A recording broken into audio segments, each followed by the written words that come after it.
Okay, let's unpack this because right now, today, you can launch what basically looks like a global e-commerce empire for exactly $1. Yeah, it's pretty incredible. It is. I mean, all the friction of the physical world, like commercial leases, health inspectors, zoning permits, all of that is just completely gone. Right, it's vanished. But, and this is a big thing, but according to the newly updated briefing document we're looking at today, that exact lack of friction is precisely why thousands of entrepreneurs are going to unknowingly bankrupt themselves this year. Wow. Okay, so welcome to today's deep dive. If you're listening to this, maybe you're sitting on a business idea, right? You're staring at the Shopify sign-up page and you're wondering if it's time to just pull the trigger. It's so easy to romanticize starting a business now. Exactly. So our mission today is to cut through all that motivational, just do it hype. We are working from a really detailed briefing. It's literally titled, Am I Ready to Open a Shopify Store? And it was freshly updated today, August 14th, 2026. And we're going to look at the cold, hard facts. Yeah. The mechanical realities of what clicking that open button actually commits you to. Yeah, because by the end of this deep dive, you are going to have a definitive answer on whether your specific situation means open today or wait until you fix a few very specific things. Right. And I think the best place to start is where almost every prospective founder starts, which is the perceived cost. The money. Exactly.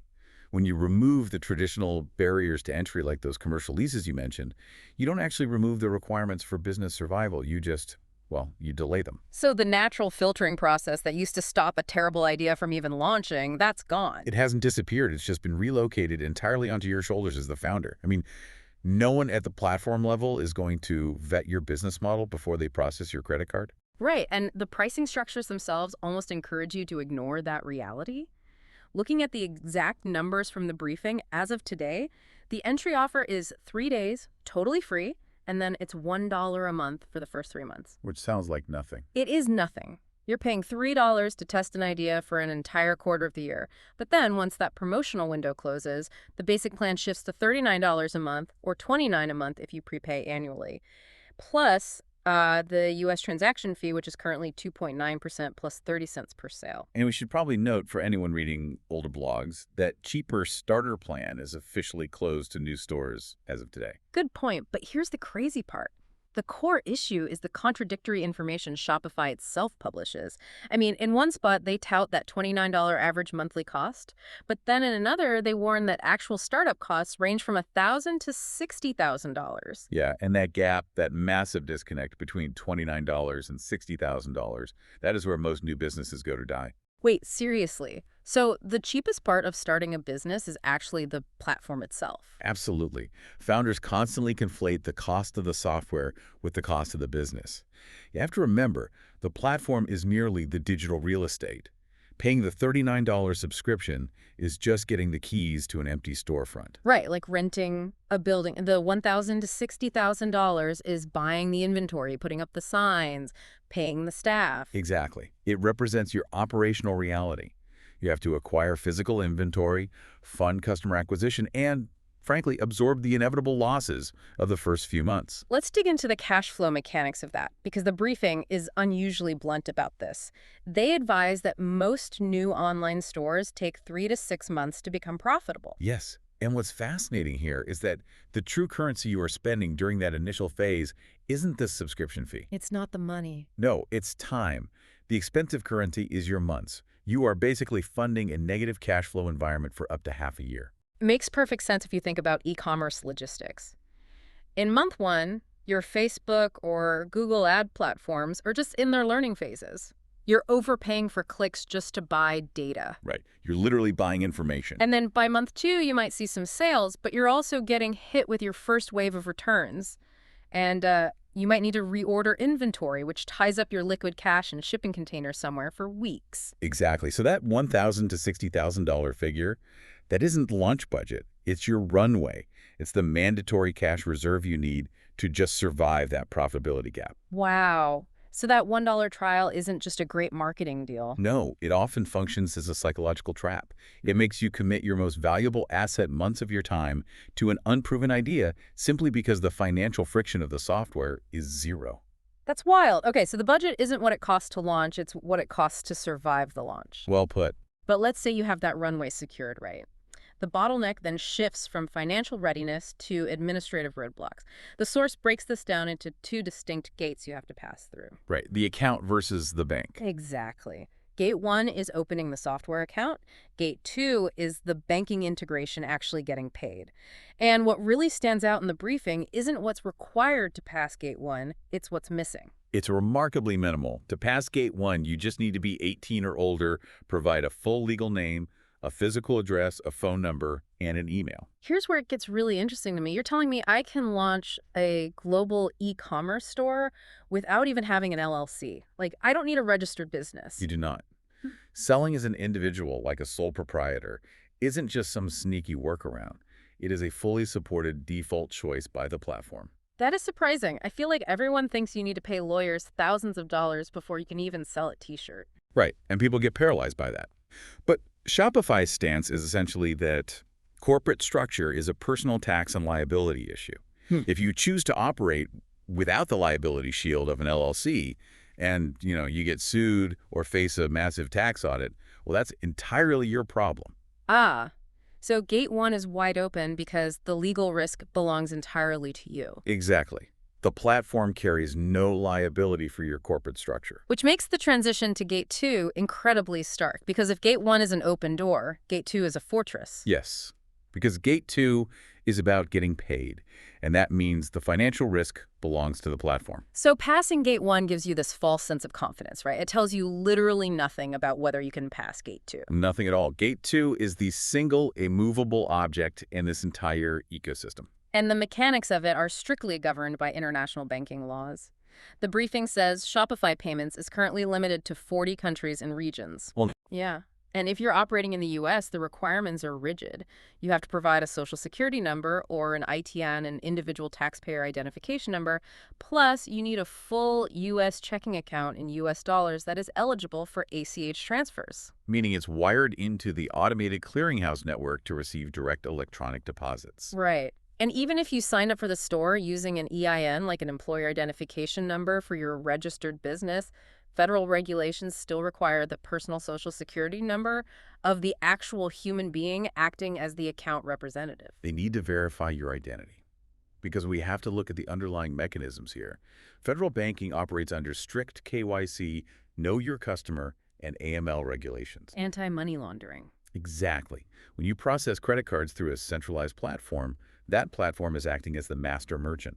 In the eyes of federal regulators, if a seller processes $100,000 in fraudulent orders and then just vanishes, the platform is left holding the bag for those chargebacks. What a nightmare scenario. You could have a hugely successful launch, thousands of dollars in sales, and literally no way to bank the cash. It happens. They will let you build the digital storefront with zero friction, but they will not authorize the financial plumbing until you have mathematically proven you're not a money laundering risk. So the briefing is super adamant about this. You must check that 40 country list and secure your exact payment routing before you buy a domain name, before you pay for a premium theme, and definitely before you order inventory. For sure. Because failing to verify your banking infrastructure makes every other piece of software completely irrelevant.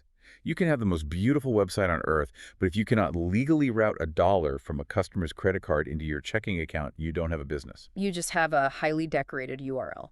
Exactly. Okay, so let's assume you've cleared the federal banking hurdles, right? And you have that 6-month financial runway sitting in the bank. The math checks out. The math checks out.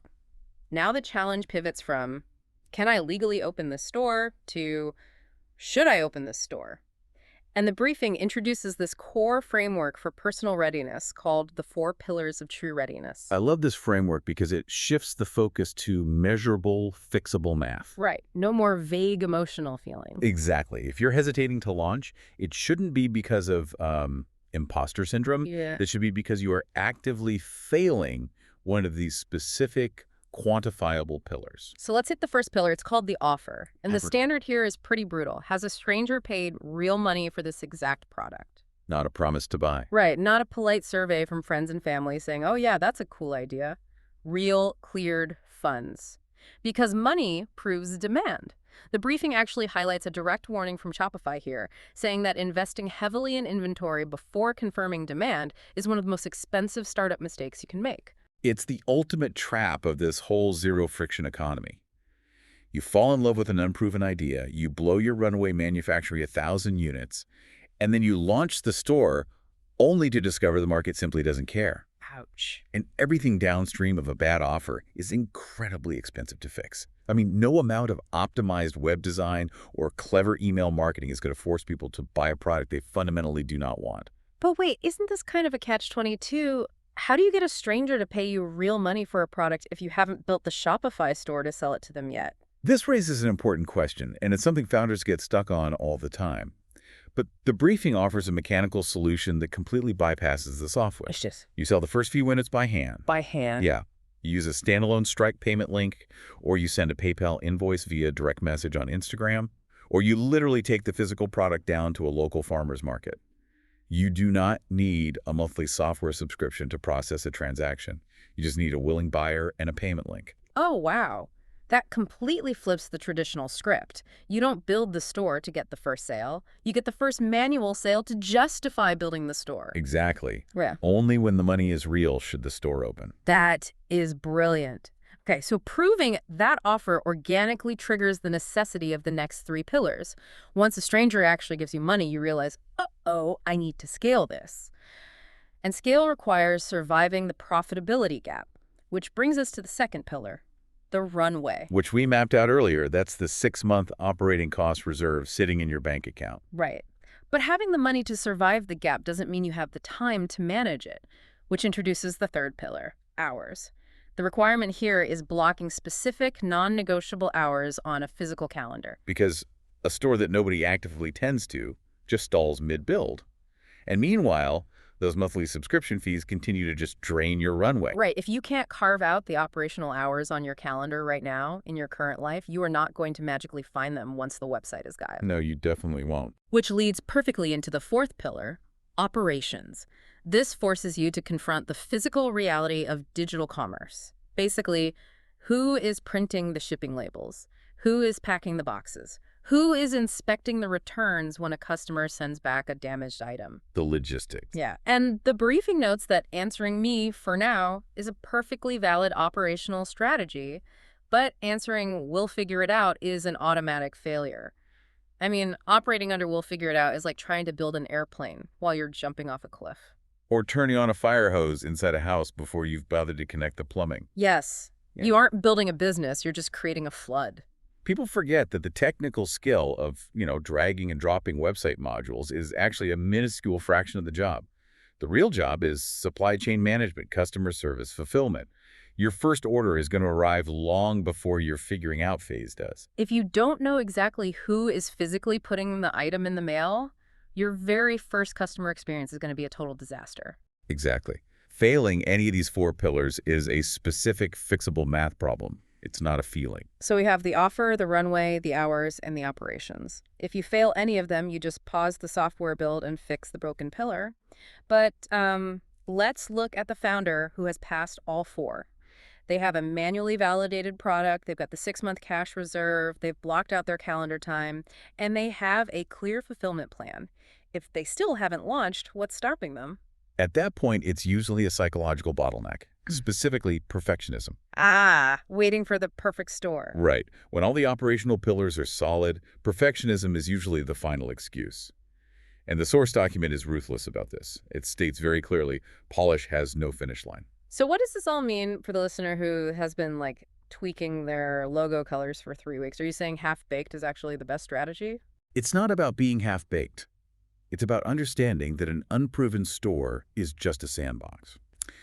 There is a very specific list of elements in the briefing that you should intentionally wait to build until after the store is open and actually taking orders. Make what? Things like design elements beyond what is simply presentable, installing third-party apps, building out complex email marketing engines, extra sales channels, even automated process workflows like return templates. Why wait on all of that? Doesn't that make the store look more professional? Because all of those things require real customer traffic to tune correctly.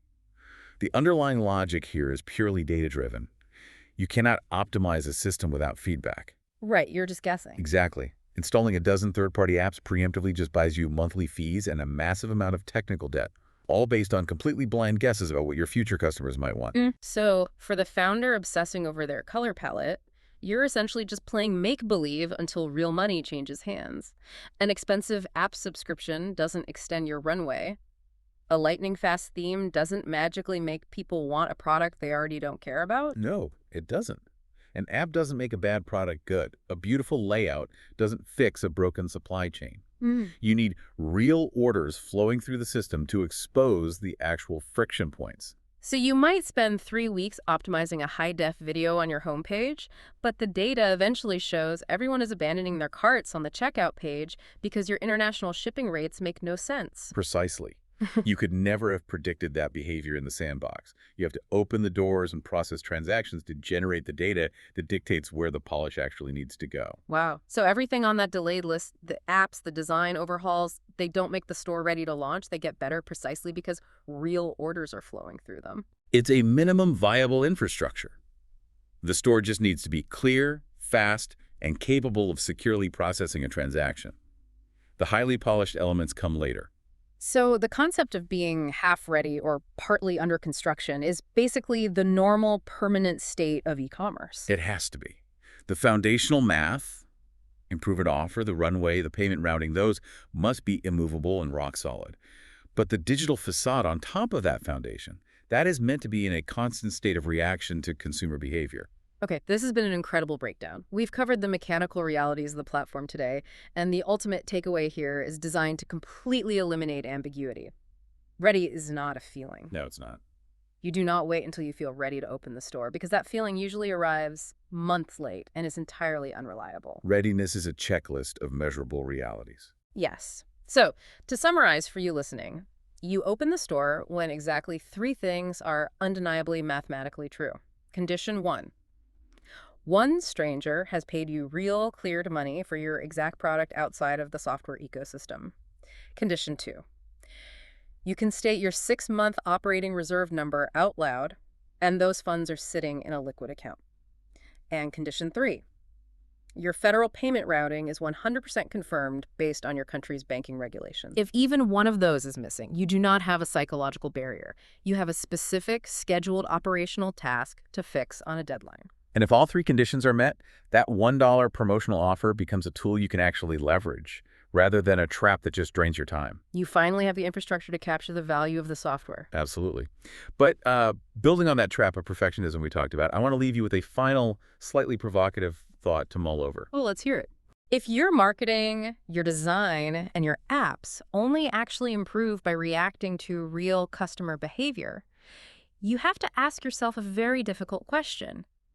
Could your obsession with making your store look perfectly professional before launch actually be an elaborate form of procrastination? That's a great question. Right. Are you hiding behind web design, endlessly adjusting hex codes and layout grids, specifically to avoid the terrifying reality of asking a real human being to hand you their hard-earned money? It's a lot safer in the sandbox. It is, because the aesthetics of the storefront aren't the real test. Asking for the sale is the test. Do not let the lack of physical friction trick you into hiding in a digital sandbox. If you've hit those 3 mathematical milestones, block out your calendar, verify your payment routing, and go get that first manual sale. Start today. Thank you so much for joining us on this deep dive. We will catch you on the next one.